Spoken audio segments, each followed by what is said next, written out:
ganda naman ng shoes mo, bro, eh. Parang ito ata nagdala ng game nyo, eh, no? Pump na pump yung muscle, oh. Kaya ano, ma'am? Sige, libre ko kayo. Kayo pa ba? Naku naman. Ay, Wait lang, kuya. Pera mo ng kaibigan. friend ko lang, mga bro. Wait lang, ha. Yung friend ko, eh. Ang epaleno na naman, ha? Ano ba naman love life yung tao? Ano ba? Bakit? Payag na ako. Ha? Saan? Sumali sa singing contest sa plaza.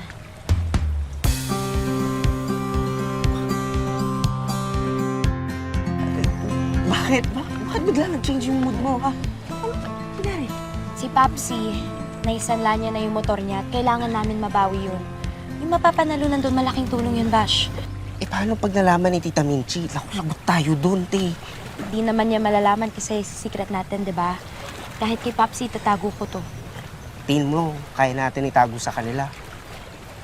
Eh, syempre, sigurado, malalaman at malalaman nila yun. Pero pagkatapos na yun ng contest, lalo na si nanay. Pero alam kong hindi na yun magagalit kapag inabot ko na sa kanya yung premyo.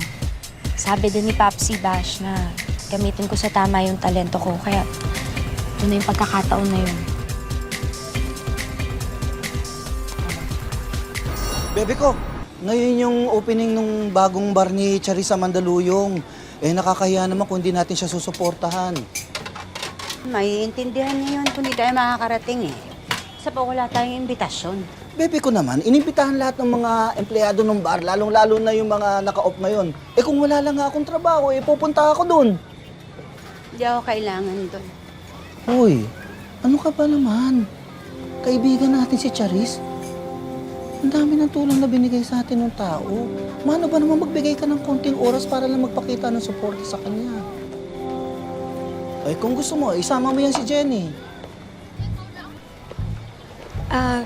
Papsi, magkikita po kasi kami ni Baste. May gagawin kaming project.